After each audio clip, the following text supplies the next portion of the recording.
हा नमस्कार सर. झोपलात? हो सर, झोपलो होतो. आता सध्याच महाराजांसोबत बोललो. बर बर. सॉरी, बराच वेळ झाला तुम्हाला फोन केला. तर नाही एक सर, ते पत्रकार परिषद आहे बाबा महाराजांची उद्या.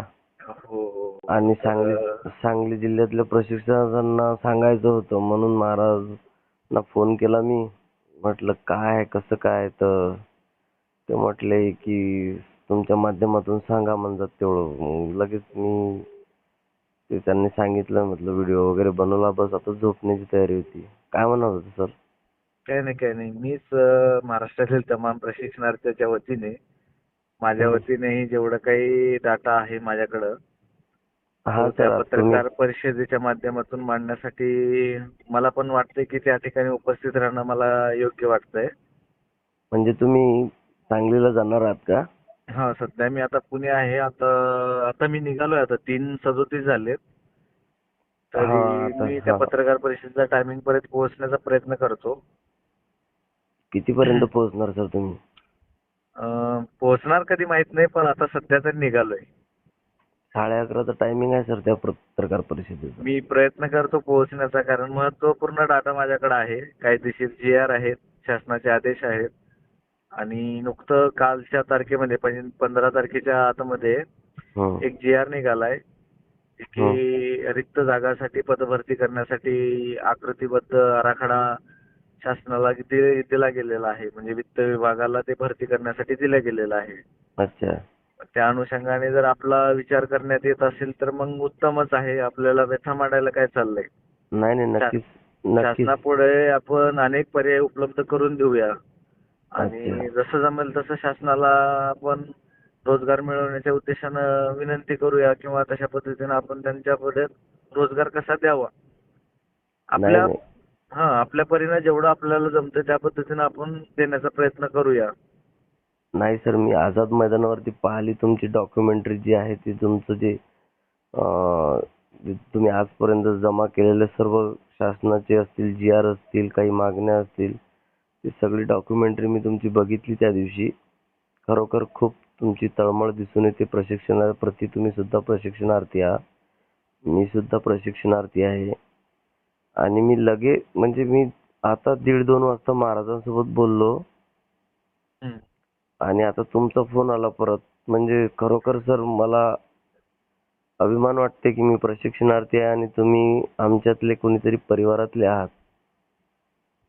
नाही, नाही, तसं काही नाही सर. उषा काल होता होता काळ रात्र आली. अरे पुन्हा आयुष्याच्या पेटवा मशाली. ही जिद्द घेऊन आम्ही आता प्रत्येक प्रशिक्षणार्थीच्या घरामध्ये होता येईल तेवढं जास्त लवकर देण्याचा आम्ही प्रयत्न करण्याचा, कारण कार्यकाळ खूप जवळ आलेला आहे. हं, हं. शासनापुढे आपण विनंती करतोय किंवा आपल्याला कशा पद्धतीने रोजगार उपलब्ध करून देण्यासाठी आपणही आपल्या परीनं सहकार्य करण्याची भूमिका आपण दाखवतोय. सरकार सकारात्मक आहे, याबद्दल शंका नाही. फक्त आपण त्याबद्दल किती आपल्याला गरज आहे हे पण दाखवणं आपली एक शासनापुढं त्या आपल्या माध्यमातून ठेवणं ही अत्यंत महत्त्वाची बाब आहे. मी माझ्या पद्धतीने प्रयत्न करतोय सर. काही कमी जास्ती असेल, चूकभूल असेल याच्यामध्ये, तर नक्कीच यामध्ये दुरुस्ती करण्यात येईल. पण माझ्यापुढे जेवढं आहे, मला जेवढं ज्ञात आहे, ते मी नक्कीच सर्वसामान्य प्रशिक्षणार्थ्यासाठी आणि स्वतः माझ्यासाठी सुद्धा मी लढणार आहे. नाही सर, नक्कीच सर. आपल्या लढ्याला तुमच्यासारखे प्रशिक्षणार्थी असे, म्हणजे आपल्याला मेसेज बघता बरोबरची मी स्वतः महाराजांना कॉल केला आणि माहिती घेतली पत्रकार परिषदेची. आणि मी घरी बसल्या बसल्या समजा माहिती घेतली. मला खंत या गोष्टीची वाटते आता की मी सुद्धा जर समजा सांगलीला असतो तर मी सुद्धा पत्रकार परिषदेला हजर झालो असतो सर. परंतु तुम्ही जाता, मला सार्थ अभिमान आहे तुमचा. आणि सर्व महाराष्ट्र प्रशिक्षणार्थ्यांना मी एवढंच सांगू इच्छितो की खरोखर Prathamesh sir, advocate Prathamesh Langade sir, तुम्ही खरोखर कार्यतत्पर प्रशिक्षणार्थी आहात. आणि सर्वांचं म्हणजे तुम्ही कोणाची वाट न बघता तुम्ही स्वतः आता सध्या कुठे आहात सर? सध्या मी पुण्यात आहे आणि पुण्यातून मी निघालोय आता सध्या. एक किती अंतर आहे म्हणजे सांगली आणि पुणा? मी काय बघितलं नाही, पण 275च्या जवळपास असेल. 300 किलोमीटर पकडून चला सर. म्हणजे 6 तास लागतील सर तुम्हाला पोहोचायला माझ्या अंदाजानं. कशाने जाणार आहे?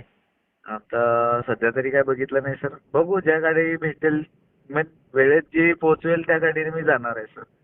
बाय सध्या रोड बाय ट्रेन कसं भेटेल तसं जाणार सध्या आहे. सध्या म्हणजे प्रवासात आहे की काय करताय सध्या? आता मी ओला केलोय आणि स्टेशन पर्यंत पोहोचतोय. गाडी असेल अवेलेबल, ट्रेन असेल तर ट्रेननी प्रवास करतो. अच्छा. अन्यथा मग स्वारगेटवरनं बसनी प्रवास करावा लागेल सर. नक्कीच नक्कीच सर. सर्व महाराष्ट्रातील प्रशिक्षणांच्या चे अपेक्षा, आशीर्वाद आणि आभार घेऊन तुम्ही सांगली इथं जात आहात.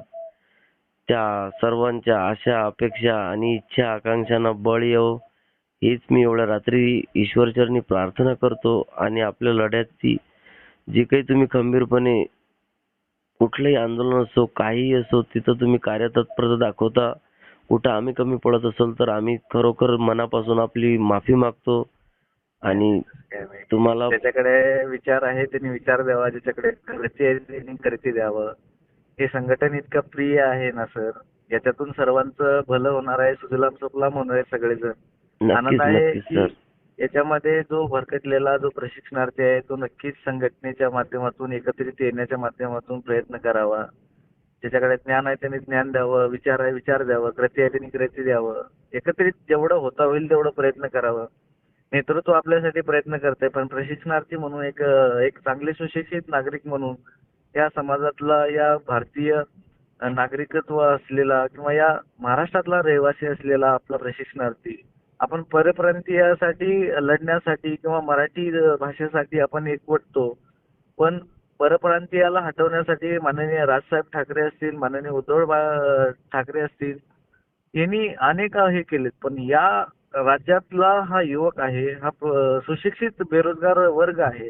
या वर्गालाही कुठेतरी शासनाकडे रोजगार देण्याच्या उद्देशाने त्यांनी एखादी पाऊल जर पुढे उचललं तर नक्कीच आमच्या भविष्याचं खरंच सोनं होईल.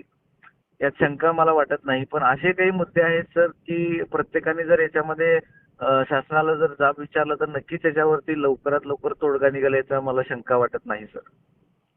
नक्कीच नक्कीच सर. खरोखर तुमची जी तळमळ आहे सर प्रशिक्षणार्थींप्रती, बेरोजगारांप्रती, त्या सर्वांना सर, सर्वांची इच्छा सदिच्छा तुमच्या सोबत आहेत सर. मी सुद्धा तुम्हाला शुभेच्छा देतो. आणि या लढ्याचं जे काही तुम्ही लढ्याचं म्हणा किंवा लढाईचं जे प्रारूप तयार करण्यासाठी, जो पाया रचण्यासाठी तुम्ही जात आहात, त्यासाठी तुम्हाला खूप खूप शुभेच्छा संपूर्ण महाराष्ट्राच्या वतीनं. आणि मी सर समजा कदाचित व्हिडिओ बनवण्यासाठी आता झोप तर मोडली तुम्ही, काही हरकत नाही. तुमची झोप मोडली, माझी झोप मोडली, परंतु आपल्या 1,34,000 न्याय मिळवण्यासाठी आपल्या झोपा खराब झाल्या तरी चालतील हे ॲडव्होकेट साहेब. पण खरोखर सर 14 तारखेला आपला एवढा मोठा मॉब आणि या मॉबची दखल शासन दरबारी झाली नाही किंवा शासनाने तशा पद्धतीचा आपल्याला आपल्या पुढ्यामध्ये रोजगार ठेवला नाही. ठीक आहे, आपला पहिला प्रयत्न होता. आता ह्याच्या पुढेही आपण अशाच पद्धतीने ज्या ज्या वेळेस नेतृत्वाकडून सूचना येतील त्या त्या सूचनांचं पालन करून आपल्याला तिथे उपस्थित राहणं, त्यांचे हात बळकट करणं हेच आपलं ध्येय आहे सर. आणि कुठेतरी ते स्वतः सगळ्या प्रशिक्षणार्थीच्या हितासाठी लढत आहेत.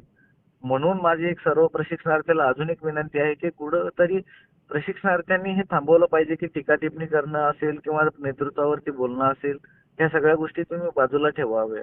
आता सध्या आपल्या पुढ्यामध्ये रोजगार कसा मिळेल आणि कसा आपण शासनाला किंवा आपल्या नेतृत्वाचे हात बळकट करता येतील याच्यासाठी सर्व प्रशिक्षणार्थ्यांनी मनापासून प्रयत्न करावे. त्याच्यामध्ये खोड आणण्यासाठी कुणीही प्रयत्न करू नये ही विनंती या माध्यमातून मी करतो सर. नक्कीच नक्कीच सर. हा आपला संदेश मी संपूर्ण महाराष्ट्रामध्ये माझ्या परीने मी माझ्या चॅनलच्या तर्फे खरोखर पोहोचवण्याचा प्रयत्न करेन सर.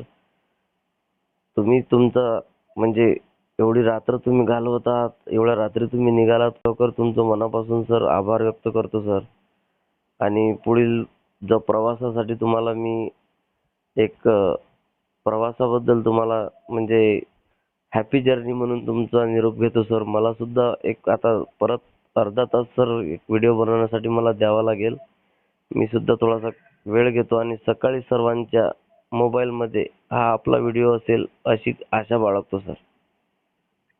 काय नाही काय नाही, हम सब एक है. धन्यवाद सर. हम सब एक है. एक है सर और लढेंगे और जीतेंगे भी. नक्कीच नक्कीच सर. लढूया आणि जिंकूया सुद्धा. धन्यवाद सर.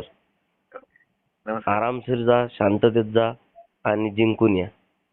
हो सर. हो, धन्यवाद सर. धन्यवाद सर. धन्यवाद.